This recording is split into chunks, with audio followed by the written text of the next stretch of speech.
شروع اللہ کے نام سے جو بڑا مہربان نہایت رحم والا ہے۔ السلام علیکم دوستوں، میں ہوں شرجیل خان اور آپ دیکھ رہے ہیں غزنوی ٹی وی۔ میرے چینل پر آنے والے دوستوں سے گزارش ہے کہ چینل کو سبسکرائب کریں اور بیل آئیکن کو دبائیں تاکہ آنے والی ہر اپڈیٹ آپ تک پہنچ سکے، اور اگر آپ کو ویڈیو ذرا سی بھی اچھی لگے تو اسے لائک اور شیئر ضرور کیجیے۔ شکریہ۔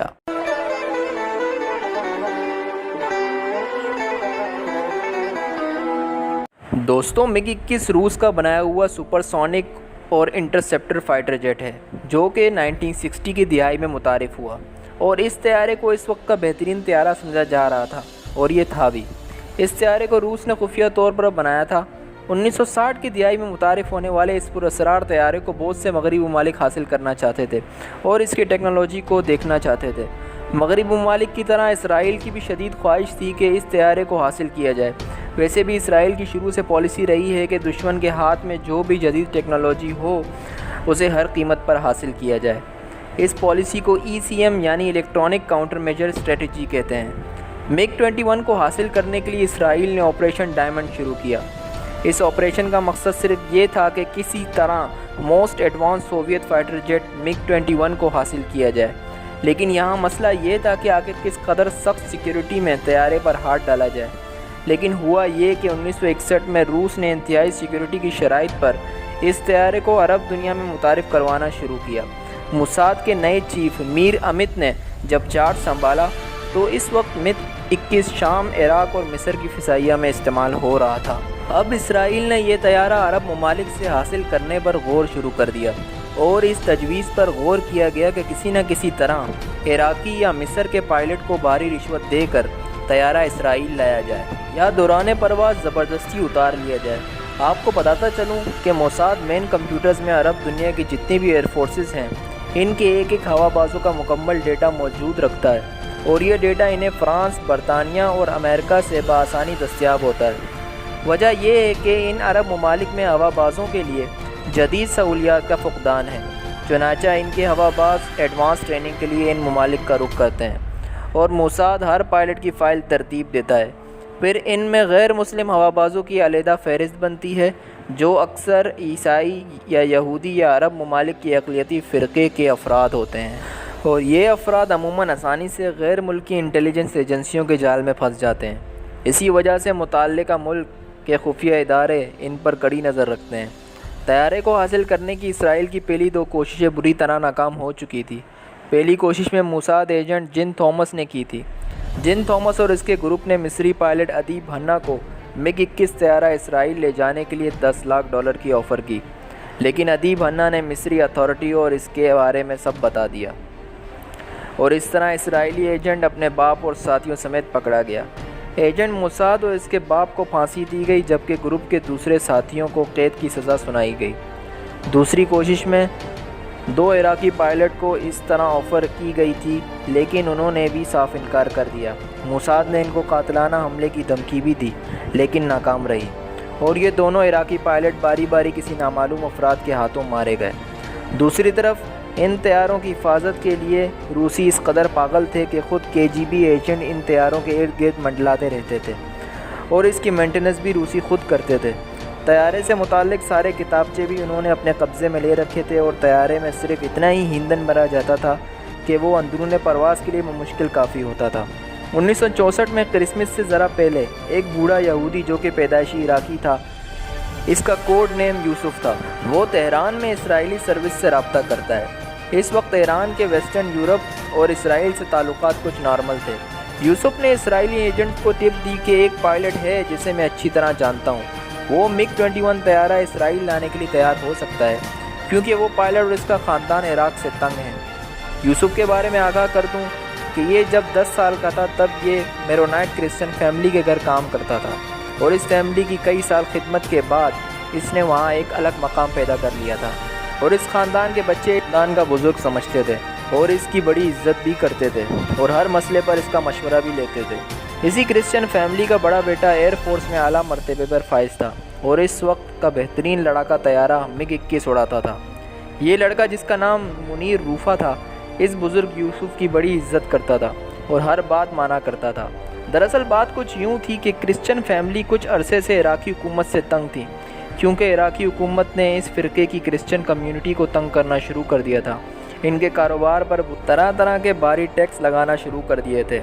اس فرقے کے تاجروں کو بلا جرم جیل میں ڈال دیا کرتے تھے، اسی لیے یہ فیملی بھی عراق سے نکلنا چاہتی تھی۔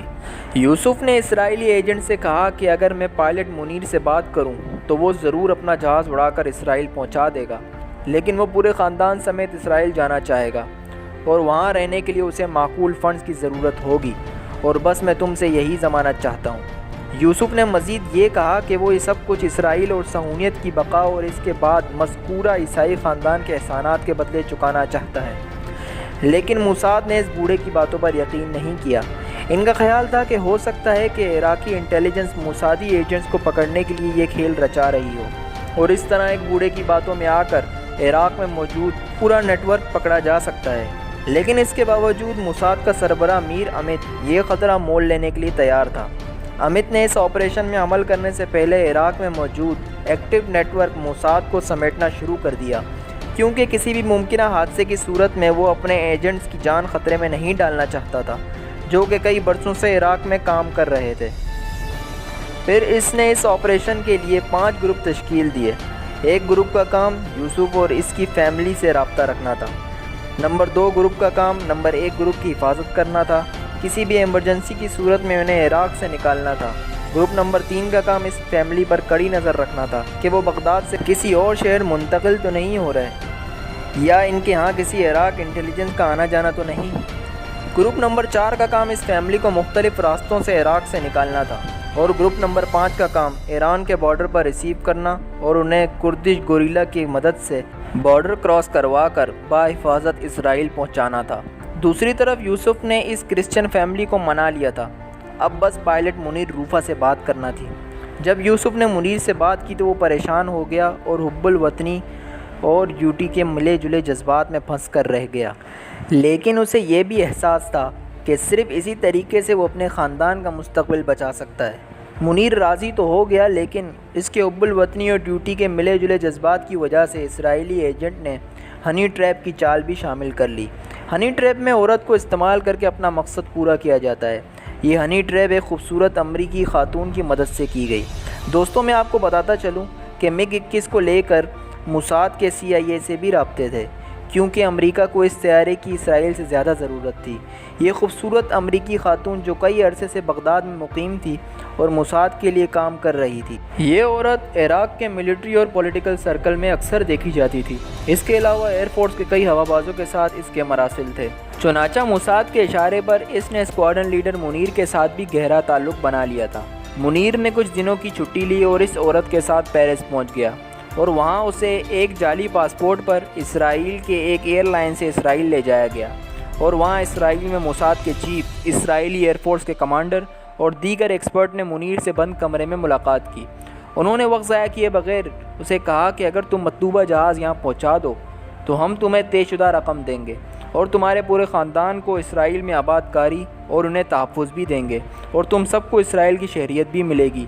منیر بالکل راضی ہو گیا تھا اور کہا کہ میرے پہلے خاندان کو وہاں سے نکالنا ہوگا۔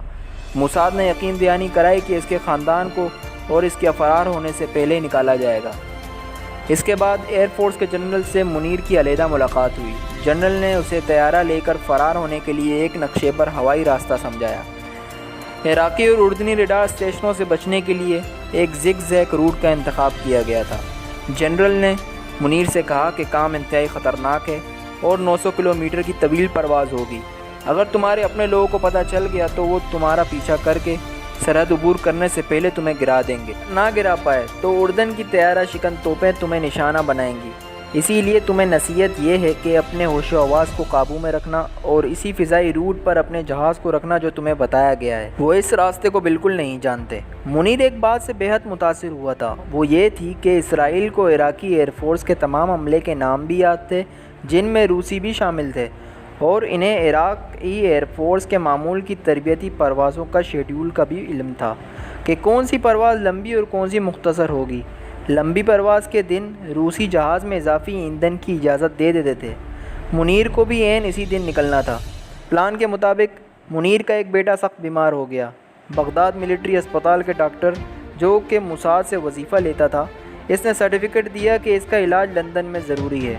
منیر کی بیوی اور بچے پرواز سے لندن پہنچ گئے، جہاں سے ایک اسرائیلی طیارہ انہیں لے کر تل ابیب روانہ ہوا۔ پیچھے اس کے ماں باپ اور باقی رشتہ دار رہ گئے تھے اور انہیں اسی دن نکلنا تھا جس دن منیر نے طیارہ لے کر آنا تھا۔ فرار ہونے کا دن 16 اگست 1966 مقرر ہوا۔ اس دن اس کی ڈیوٹی لانگ رینج فلائٹ لکھی گئی تھی۔ مقررہ دن منیر متعلقہ ایئر فیلڈ پہنچا۔ اس کے اعصاب مکمل طور پر اس کے کنٹرول میں تھے۔ روسی ٹیکنیشین نے لمبی پرواز کے لیے اس کے جہاز کے ساتھ اضافی ایندھن ٹینک جوڑ دیے تھے۔ طیارہ پرواز کے لیے بالکل تیار ہو چکا تھا۔ منیر طیارے میں بیٹھا اور انجن آن کر دیا۔ سامنے رن وے پر روسی نے اپنے انگوٹھے سے کلیئرنس کا اشارہ دیا اور ٹیک آف کا سگنل ملتے ہی اس نے طیارہ اڑا لیا۔ پہلے معمول کے مطابق اس نے بغداد کی طرف رخ موڑا، پھر ایئر بیس سے اوجھل ہونے کے بعد اس نے اپنا طیارہ مغرب میں اردن اور پھر اسرائیل کی طرف موڑ دیا اور اسرائیلیوں کی بتاتے ہوئے زگ زیگ روٹ پر پرواز کرتا رہا۔ اسی دوران طیارے کا وائرلیس آن ہوا اور اسے انتہائی غصے سے واپس آنے کا حکم ہوا۔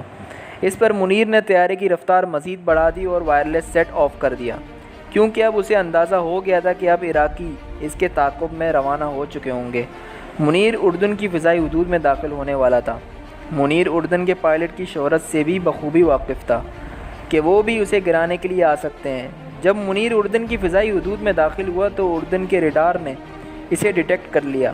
اردن نے یہ سمجھا کہ یہ کوئی شامی طیارہ ہے۔ اردن نے شام کی ایئر فورس سے رابطہ کیا، جنہوں نے جواب دیا کہ ممکنہ طور پر ان کا کوئی بامبر طیارہ پریکٹس کے دوران سرحد عبور کر گیا ہوگا۔ دوسری طرف سینکڑوں میل دور اسرائیلی ریڈار نے اس طرح طیارے کو طے شدہ بلندی پر پرواز کرتے ہوئے محسوس کر لیا تھا اور اس کو ریسیو کرنے کے لیے اسرائیلی ایئر فورس نے معراج 3 طیاروں کا اسکواڈرن بھیجا، جو اس طیارے کو اسرائیلی بیس پر لینڈ کرنے کے لیے گئے۔ لینڈنگ کے بعد طیارے کو چاروں طرف سے کمانڈوز نے گھیر لیا۔ منیر کو ایک نامعلوم جگہ لے جایا گیا جہاں اس کا پورا خاندان پہلے سے موجود تھا۔ اس طیارے کی چوری کے بعد اسرائیل نے اس طیارے کو 007 کا نام دیا، جو کہ جیمز بانڈ کے انداز میں ہی پہنچا تھا۔ آپ کی اسکرین پر جیمز بانڈ سیریز کے ایکٹر شان کونری اور ایک اسرائیلی ایئر فورس کے سربراہ MiG-21 کے سامنے کھڑے ہیں، جس پر 007 کا نمبر دیا گیا ہے۔ روس اس واقعے کو آج تک نہیں بھلا سکا۔ یہ حادثہ دراصل اس کی سیکیورٹی سسٹم پر کالی ضرب تھی، کیونکہ اس کے اعلیٰ فوجی حکام نے یہ طیارے بیرون ملک فروخت کرنے سے پہلے روس کو یقین دہانی کرائی تھی کہ ان طیاروں کی حفاظت خود KGB کے ایجنٹ کریں گے۔ اسرائیل نے اس طیارے کی جانچ پڑتال کی اور اس کا یہ فائدہ ہوا کہ 7 اپریل 1967 میں گولن ہائٹس کی فضائی جھڑپ میں اسرائیل نے اپنے معراج طیاروں سے 6 شامی MiG-21 طیارے نیچے گرائے اور اس کا اپنا کوئی ایک بھی طیارہ تباہ نہیں ہوا۔ جنوری 1968 میں اسرائیل نے یہ طیارہ امریکہ کو دیا، کیونکہ امریکہ بھی اس طیارے کے بارے میں جاننا چاہتا تھا۔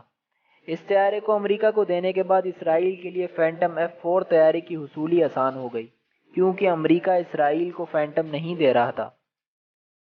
امریکہ MiG-21 طیارے کو ایریا 51 لے گیا، جہاں اس نے طیارے کی جانچ پڑتال کی۔ آپ کو یہ بھی بتاتا چلوں کہ اسرائیل نے مصر سے ایک trainer year craft Mitsubishi M41 بھی چرایا تھا، لیکن وہ پائلٹ پکڑا گیا اور بری طرح مارا گیا۔ امید ہے دوستوں اس ویڈیو سے آپ کے علم میں ضرور اضافہ ہوا ہوگا۔ میں ملتا ہوں آپ سے ایک نئی اور دلچسپ ویڈیو میں، تب تک کے لیے اللہ حافظ۔